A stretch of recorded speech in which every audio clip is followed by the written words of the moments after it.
What's up, DFS players? We are going through the best player props, the best picks for Rangers Lightning. So game 6, the Lightning have bounced back, but the Rangers have been down 2-3 in both of their last two series going into game 6 and have managed to get the job done. So we'll see if they can do it against Tampa Bay. But anyways, let's get into it. We are going to be looking at player props on PrizePicks.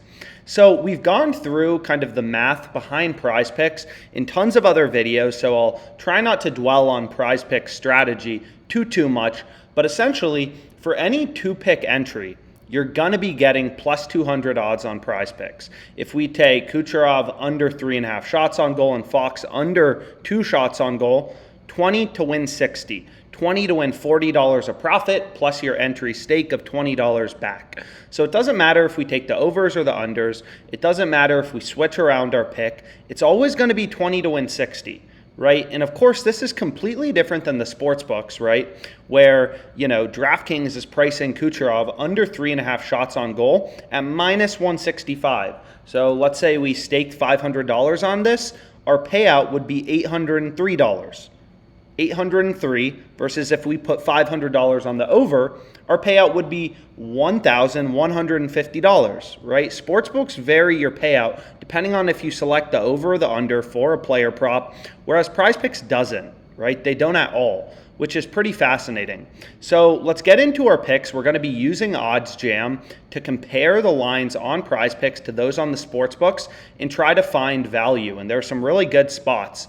So as a reminder, we actually had a few player props in game 5. So we had Kucherov under 3.5 shots on goal last game.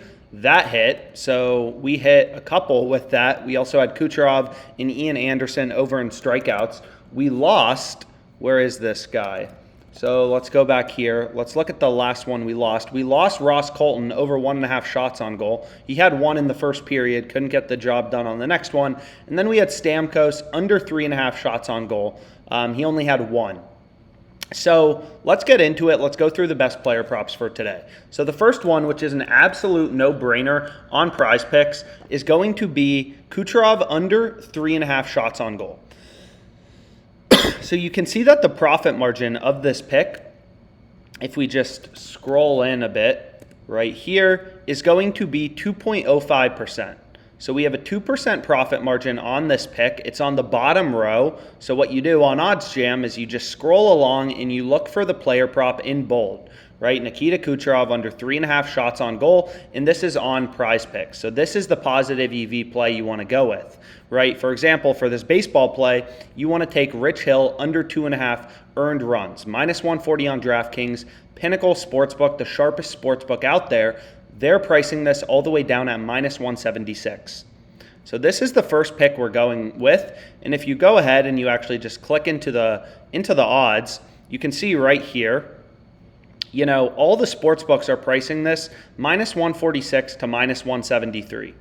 So once again, this is a positive EV play on PrizePicks that you can take advantage of, right? The sharpest bookmaker, Pinnacle, real-time odds from the most efficient betting market, they're pricing the under at minus 173. Minus 173. And again, on PrizePicks, we just need to be winning our player props 57.74% of the time to break even. So we can go ahead and take this market from Pinnacle and put it into a zero vig odds calculator. So let's go back really quickly. Minus 173, plus 127. So tons of value in the under. Definitely don't take over 3.5 shots on goal for Kucherov. Why would you do that when you can go to DraftKings and bet 100 to win 130? Why would you have to win 2 player props in your PrizePicks entry to win 200? Makes no sense. So what we can do is we can take the market from Pinnacle, minus 173 on the under, plus 127 on the over. So they're pricing the over at plus 127, the under at minus 173. And again, the way that sportsbooks, work is they imply win percentages based on their models through the odds, right? So Pinnacle is implying that Kucherov under 3.5 shots on goal is 59% to hit, which beats this break-even win probability, which you can see right here, right? We need to be winning our player props in 2-pick entries 57.74% of the time to break even. on PrizePicks. In this one, we're winning 59% of the time. And again, it's because PrizePicks is wild, and they're not going to vary our payout depending on if we select the over or the under. So definitely, I wouldn't touch that over with a 10-foot pole. You want to be taking the under. PrizePicks getting smarter. We had Stamkos under 3.5 shots on goal last game. Hit the crap out of that, and it looks like they've adjusted that to a line of 3. So let's go back here, right? This is the first prop we have with a win probability of 59%.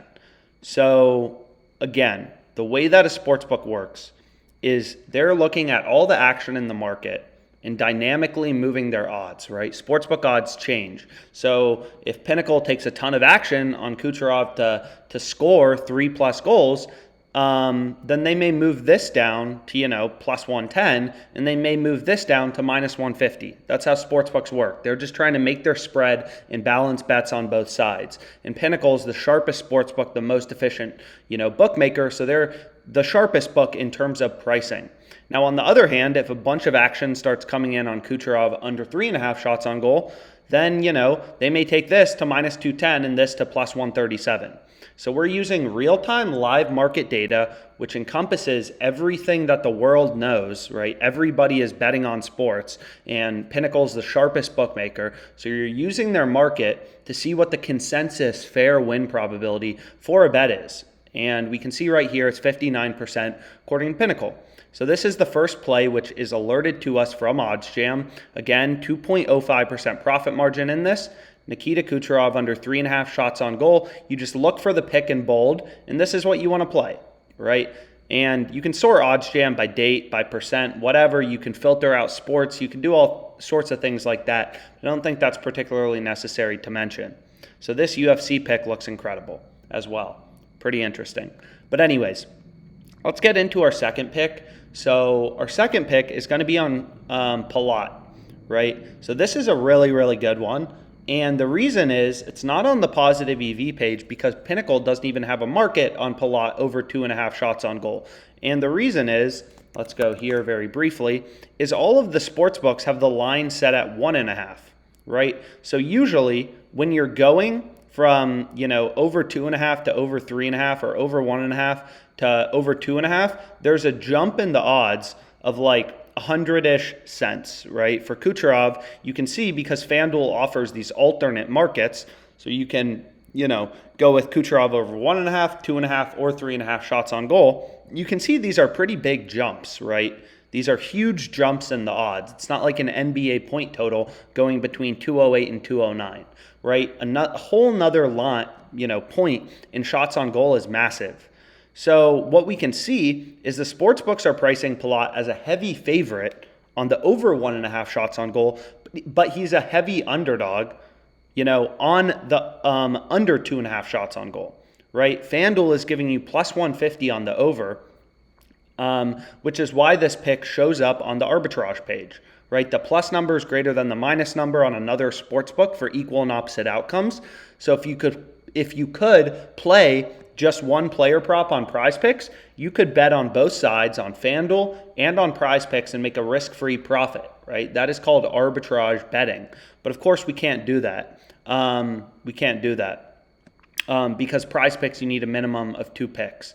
But it does alert us, hey, go look into this bet because there's a big line discrepancy. And then if we click into it, we can see, oh, all the sports books have Palat's line set at over 1.5, and FanDuel, a more efficient betting market, right? FanDuel takes a ton more bets, a ton more volume than PrizePicks.